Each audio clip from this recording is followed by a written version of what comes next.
Awesome. All right, man. So, hey, it's been a minute. Good to catch up again. Yeah, man, Glad to hop back on. I missed these sessions, so excited for our definitely. conversation. So let me tee up the first thing. So I've had a couple of really interesting conversations with folks over the past few weeks, and looking forward to kind of getting your take on some of the I don't know some I guess the general direction that I feel like conversations are happening between me and, let's say, folks that may have different political leanings, and just kind of busting through, I guess, kind of hyperbole and extreme thoughts and trying to make it a little bit more real and tangible. And I'll give you two examples. So the first example was I was having a conversation, this was literally yesterday, about the pharmaceutical industry. Mhm. And, one of my friends and both of our kids play football together, and we were chatting on the carpool ride. And, he was saying, like, I just believe that the pharmaceutical industry has a cure for cancer and other diseases, and they're just not releasing it out into the public because it wouldn't make them enough money to eradicate a disease. And this is their business model, to withhold, that type of a cure. And instead, they just want to give treatments to drugs. And that's the way that they continue to make money. And so I said, let's break that apart a little bit, because obviously his wife works in the pharmaceutical industry. I've worked in the pharmaceutical industry for many, many years. And Sure. my take was that, like, they are commercial organizations, and pharmaceutical companies do a lot of research and development. And I dismiss the fact that there is a true cure for a disease that they would not want to commercialize. But what I did concede to is, if you're an executive and you're looking at all the molecules and all the solutions that are out there to cure diseases, you may fund and prioritize those that you think were going to result in a higher rate of return for shareholders and for investors, because that's what your job is. That's the job of a publicly traded company, is to return value to shareholders. And so when you're making decisions to prioritize which molecules and which cures to invest in, you're going to be prioritizing those that are going to have the highest likelihood of returning shareholder value.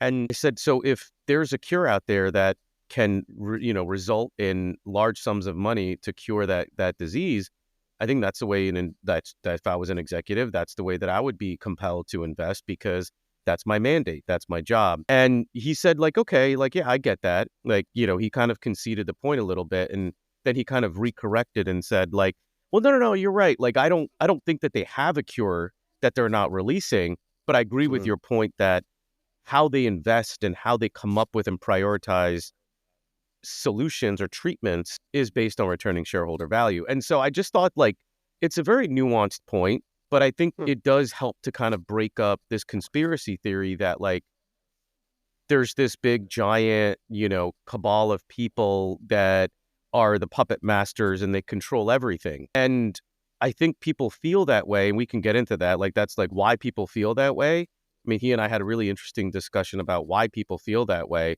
But Sure. before we get into that, I think that, like, this conversation I thought was productive in a sense that, like, people that have experience and work in these industries know what is really going on, but we don't have the ability to disseminate that information to others that are just consumers of pharmaceutical products, who are seeing high prices, difficulty in getting drugs, and who really feel like some of these cures to these specialty medications that are coming out are unreachable to them because they're just too darn expensive.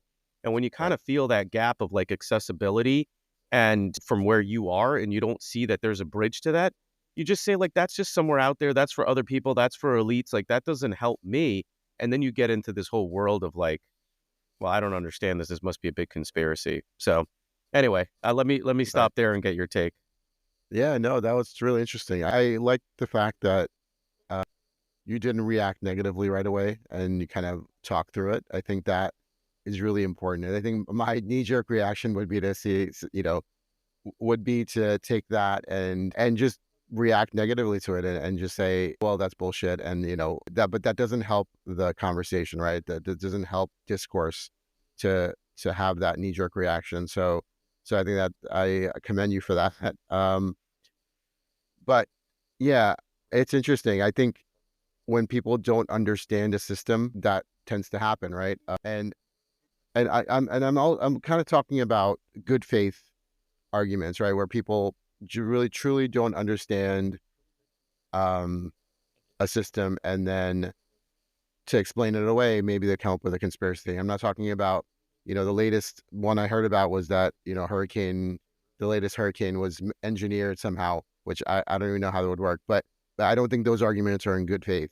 But I think, if you're talking to someone and they do have a good faith argument that they don't understand something and they think it's conspiracy, I think we should take that, you know, on face value and try to counter it with argument, with reason. But yeah, it's interesting. I don't really know how much of a difference that makes in the Mm, long term. That's the only thing I would argue, right? Like, because I think that that's a certain mode of thinking that maybe comes from a little bit of ignorance, but also just a way of thinking that is hard to counter something. Well, what's the famous quote that you can't reason someone out of an argument that they didn't reason themselves into, right? that's right. So yeah, that's the thing I struggle with conspiracy theories.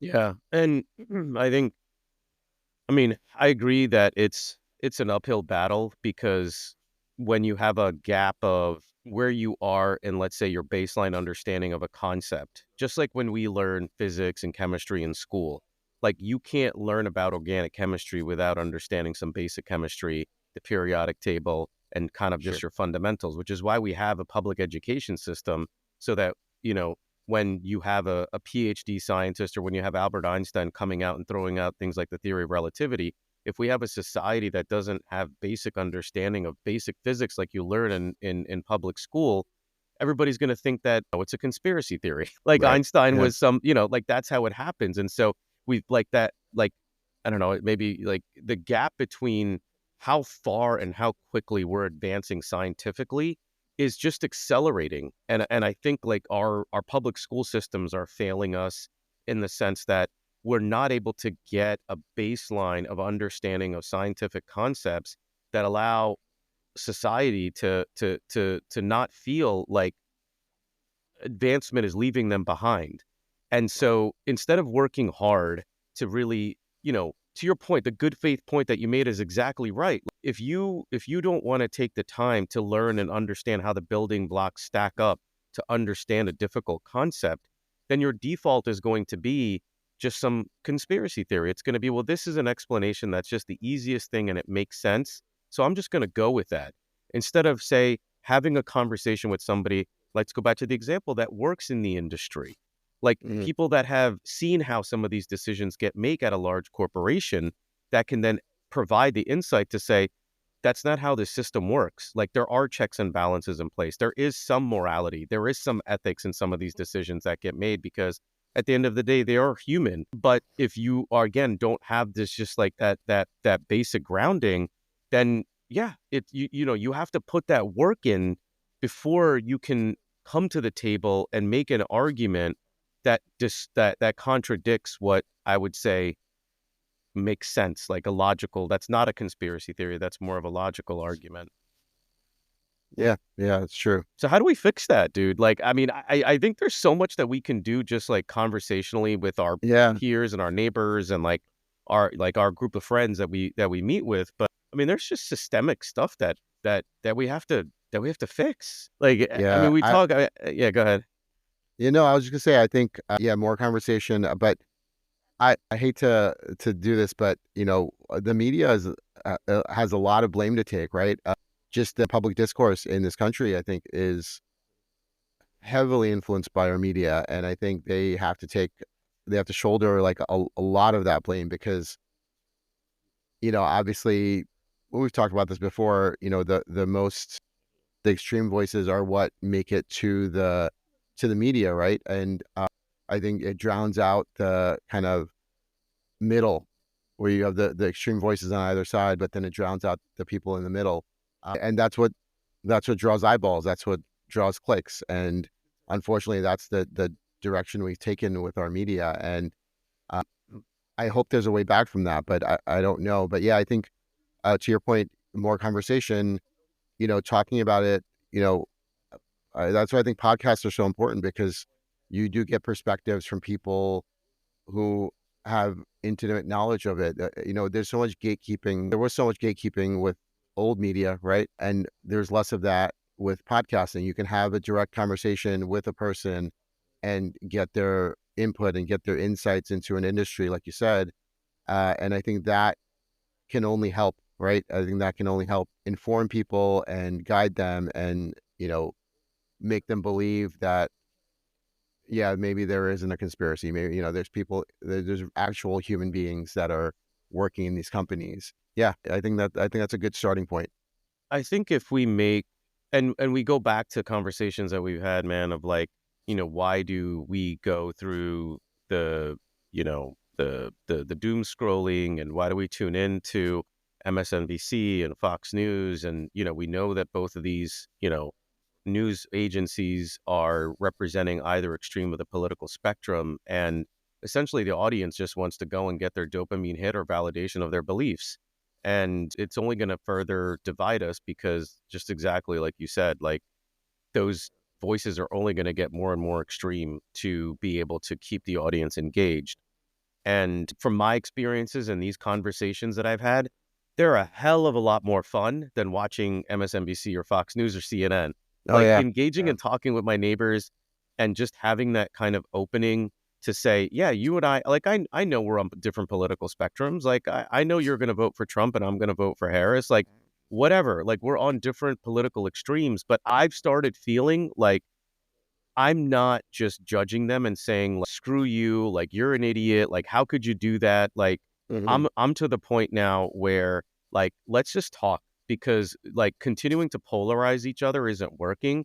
And so Sure. let's just have an honest discourse, because and let's make it fun. Like, let's make it intellectual. Let's make it engaging. And if there's building blocks that we need to talk through so that we can feel like we're on a level playing field, and we both are willing to agree that there's stuff to learn from each other versus what we both have kind of established our baseline beliefs from through, let's say, inputs that may not be credible.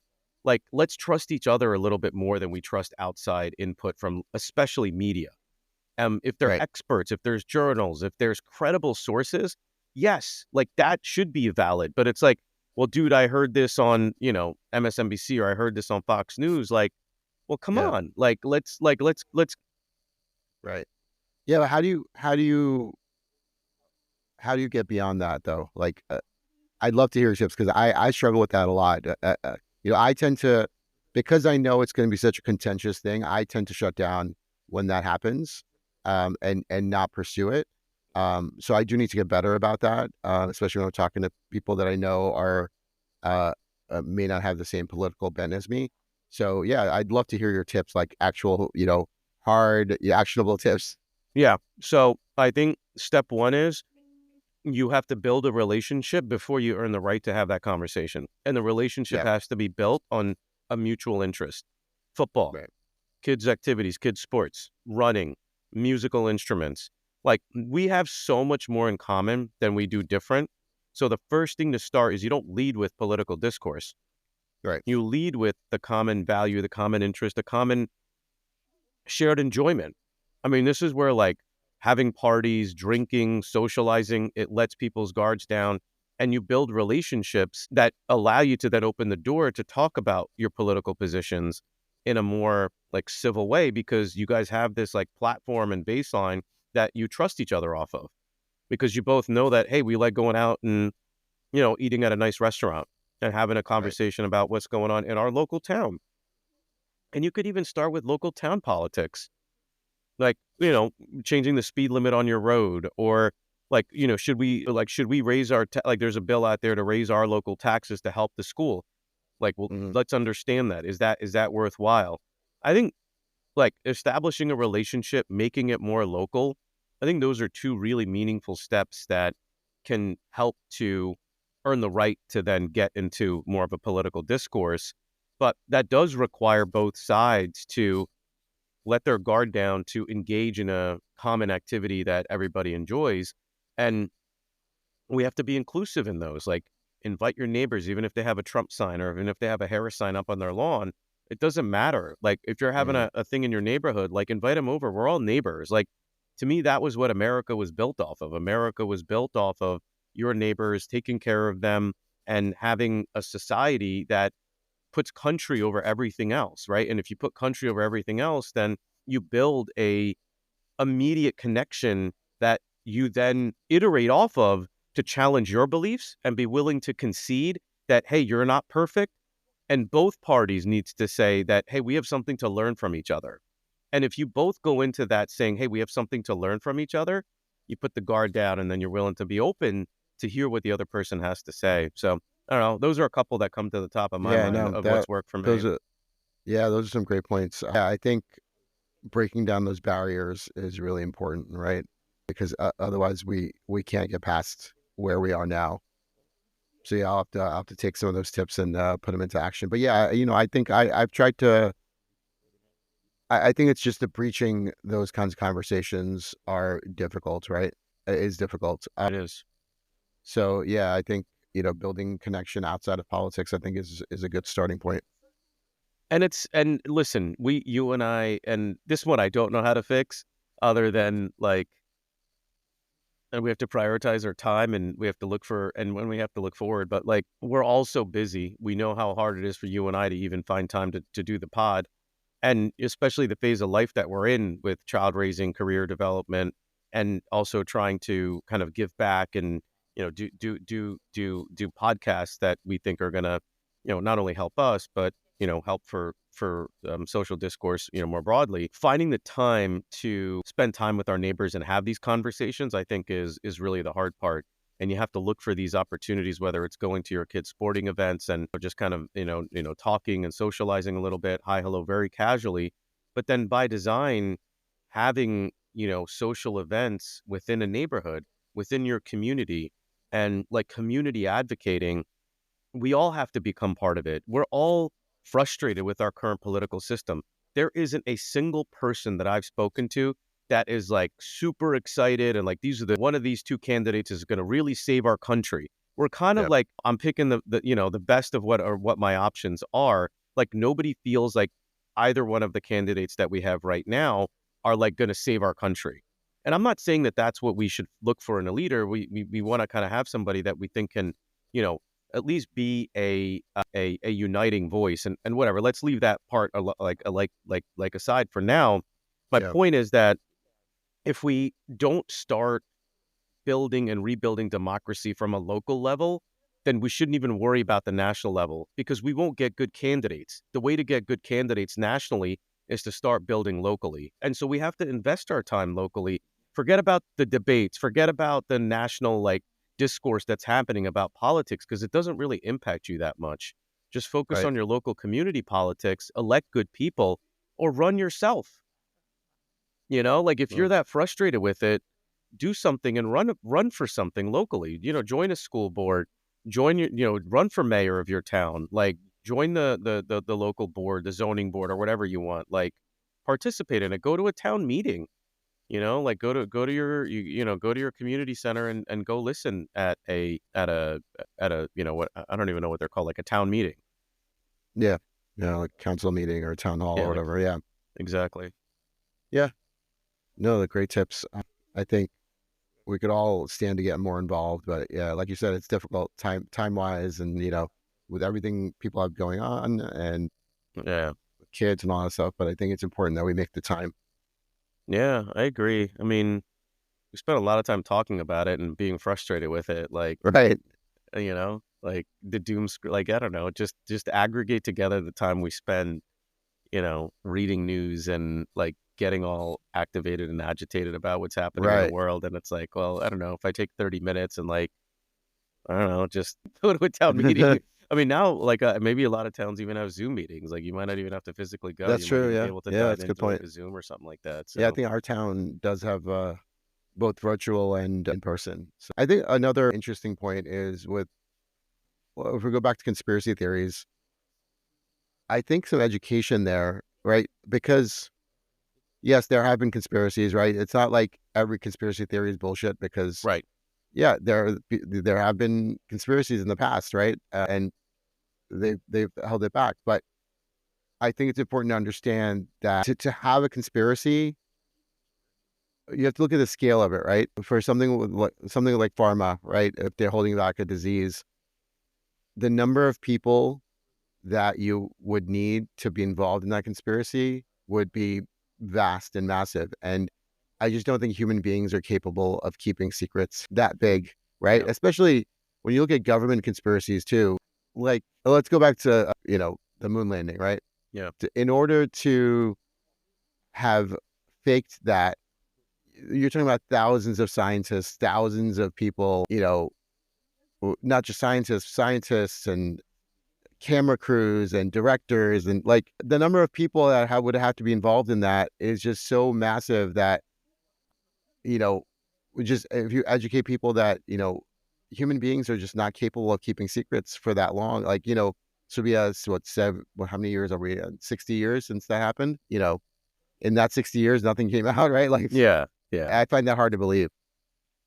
No, it's true. It's true. And that's the whole rub of conspiracy theories is that, every now and then there may be an element of truth into it, right? And it's almost like and that's why I think the conversations like what you just said, like busting through, like and saying like some rational points that just kind of can just sow that seed of doubt into the conspiracy theory. And you don't have to really concede the whole theory. Like you just have to kind of concede the kind of points that are really ludicrous. Like what you said, like just like the parts, like because there's some like it's like the spin to it, right? Like, okay, so if you think that it was staged, what do you really mean by that? Like what do you mean? Like, because the point that you make would be like, you think this many people could really be in on something like that? Does that really make sense? Like Right. flat earthers, like, there's some wild ones out there for sure.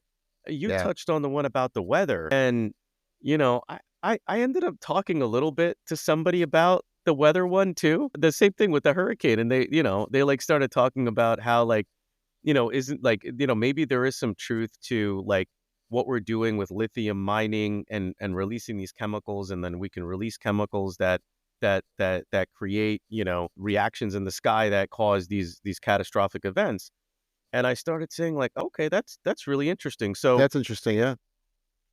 maybe you're right, like maybe there is, but like, do you think that our government or like some cabal would be skilled enough to orient that to start a storm in an ocean, know exactly where it's going to map out and have it target Tampa Bay, Florida, and destroy the real estate there because BlackRock has made a large sum of investment in property on the coast of Florida? Right. Like, dude, that's a lot of shit that has to go right. Yeah. Like, does that really and my response back was like, don't you think BlackRock has a lot more easier ways to make money than like trying to orient a storm that may or may not hit Florida? Like, don't you think there's other factors that led to them investing in Florida real estate than that? Like, I don't think it's that like big of a leap of faith to say that Florida is going to be hit by hurricanes. I mean, I don't think that's a conspiracy theory. Like, there's been plenty of research with climate change that shows that the rate of storms, and we all feel it, we even see it here in New Jersey, like the rate of storms, the amount of heavy rains that we've gotten, the extreme weather has certainly increased in our lifetime. I don't think anybody would argue that. We see it, we feel it. So I don't think it's that big of a leap of faith to say that there's going to be hurricanes hitting Florida. To connect that there's Right. a conspiracy that's driving the hurricanes, gosh, it just seems very difficult for me to believe, man. Like, who the hell would do it? Like, who would benefit from hurricanes hitting our country? Like, is somebody weaponizing it? Like, is Iran creating hurricanes to destroy America? Like, what is the point of it? Like, that's the thing that Right. I don't understand. Like, who benefits from this? Yeah, and even if there was some benefit, like you said, with the whole real estate thing, I mean, the amount of collateral damage and, deaths and money having to be spent to clean up, like, I can't imagine that that is all worth it to, for that one purpose, right? Yeah, it doesn't make sense. It doesn't make sense Yeah. to me. But anyway, I mean, even if like, I feel like conspiracy theories can start and conspiracy theories can be busted through the same process, which is follow the money. I mean, I think um, we live in a capitalistic society, a capitalistic world. You and I have spent, Hmm. many, many podcasts talking about kind of the pros and the cons of capitalism and kind of where we think, we need to start evolving our capitalism too to fix our democracy, really. And even when you look at the hurricane example and you follow the money, it would just same thing with like it goes back to your same point about the moon landing. The amount of people that would have to be involved to benefit financially from a hurricane hitting our country is just massive. It's impossible to collude that much. Like, Right. first Yeah. of all, to control the weather, like if somebody Right. had the technology to control the weather, like I'm thinking X-Men and Storm now, like how powerful Right. they would be. Like they would be doing, Or like there's a much more better James use of Bond that. villain, right? Yeah, exactly. Like there's way more ways to make money with that power than the randomness of hurricanes right now. Okay, like can we Yeah. all agree to that part? So Well, let's it's dispel funny. that. It's funny you say that because what was it? There was one of the later Pierce Brosnan James Bonds. One, I think that one of the storylines was the guy was trying to control the Yeah, weather, and it yeah, was so far fetched at the time. Like that was one of the knocks against the movie is that that is so far fetched. And now we've come to the point where we have conspiracy theories saying that that's real, right? Like exactly. it's insane. It is insane. All right. I know we're getting maybe close to the end here, but I have a positive story. Maybe we end on, let's Yeah, say, like an optimistic view here. sure. Was listening to another podcast and they had a guy on there and, he's been very financially successful and they're talking about the progression of like what financially successful people should do. Like first you kind of get your nut, you kind of do your project, you're a missionary, excuse me, you're a mercenary and you kind of go through and you just do what you need to do to get your nut and to get your bolus of money. Then maybe Mhm, you become a missionary and you have kind of a mission and you say, this is the mission that I want to fix healthcare or like I want to fix democracy or whatever, right? You kind of go on your mission. And then he kind of introduced this really interesting third concept and he said then you become an artist and then you try to inspire. And he's like, we've lost citizens that want to inspire, right? Like Musk mhm, is maybe whatever about his politics, but he's no question an industrialist, and he's created and invented progressed society and had an impact on society in a way that very few people in our world really have. The progression of EV, Starlink satellites, SpaceX. Like, just think about those three alone. For one person to do that, one dude has done all three. Like, absolutely. you can't take that away. And when you look at what we would like to see next from somebody like an Elon Musk is to do something artistic that inspires everyone. And like the examples that are brought up are like, hey, we used to do things like, the Statue of Liberty, like create a monument and give it to a country just to kind of flex and say, hey, look, like we can do these great human achievements just for the sake of proving that we are a species, a country, a civilization that can do great things just for the sake of doing something great with no ulterior motive from a capitalistic perspective. Like, Right. keep capitalism healthy through artistry and through inspiration as opposed to pure like let's just beat the productivity out of our workers so that we can get more money. Like, Right. guys, that song and dance is overplayed now. Like, you've gotten everything out of society. You're kind of killing the golden goose that's laying that egg that drives capitalism. You got to find something else. And like we think about like the one example that came up was like the Las Vegas Sphere. Like that to me is one of the cool inspirational activities that we've seen in our society that, and it wasn't even like Musk, it was like, I think it was James Dolan, right? Like, and his Right. group Yeah. that ended up putting that, the MSG group, right? And so that was, and to me, that's inspirational. Like that's something that was done. Now it's still capitalistic, right? Like I know he's going to make money Sure. on it, but it was done in an artistic way that shows what progress can mean in a way that everybody can, well, maybe not everybody because it's probably too expensive to get in, but Right. I don't know. Like we need something that's more accessible than even that everybody could go and appreciate just from like a artistic nature that, hey, But this no, person is really trying to though, progress society. no, Yeah. to your point though, it is inspirational because everyone can enjoy from the outside at least, right? It's True. not That's only an true. interior space. You look at Very something like true. the Sydney Opera House, right? I mean, that's very old, but it's an architectural marvel because of where it sits and of its form and function, right? But that is a visual thing that you can enjoy when you go to Sydney. And this, I mean, you go to Vegas and you can probably see it from multiple vantage points in the city. And it can be inspirational because it is a form of public art, I would say, right? Because it's constantly changing, it's constantly evolving. There's doing some really innovative things with what they show on the outside of that. So yeah, absolutely. I mean, even take out the internal function of it, which is the concert hall, and just look at the outside. And yeah, I think absolutely that can be inspirational, right? To Awesome anyone. point. No, Yeah. great point, bud. Yeah, no, and he didn't have to do that, right? Like, they Right. didn't have to design that so that people can enjoy it from the outside. That was, I'm sure, a shit ton of money that went into Oh the yeah. outside of it. And to your point, like, and that's just for public good to kind of enjoy, and that's a great point. I didn't think of it that way. So, Yeah. yeah, very And true, it goes man. back to your whole point about the Statue of Liberty. I mean, you look at, you know, and I know we're leaving politics aside, but someone like Modi who in India who put that statue, I forget who it was of, just like this super massive statue. And really, I mean, a statue doesn't really serve a function, but yeah, it can inspire people. It is massive. I think it's the largest statue in the world, or largest human statue in the world. But yeah, that has inspired people. It's been kind of shared all over the world, and people go there to just to see that statue. So yeah, I think you're right. Public art, things like that can really inspire people, and it's an incremental thing, right? Where yeah, you're not going to inspire this person to do something great, but then maybe he'll do something else better, and then that will inspire someone else, and it's kind of a domino effect that can have, right? Definitely.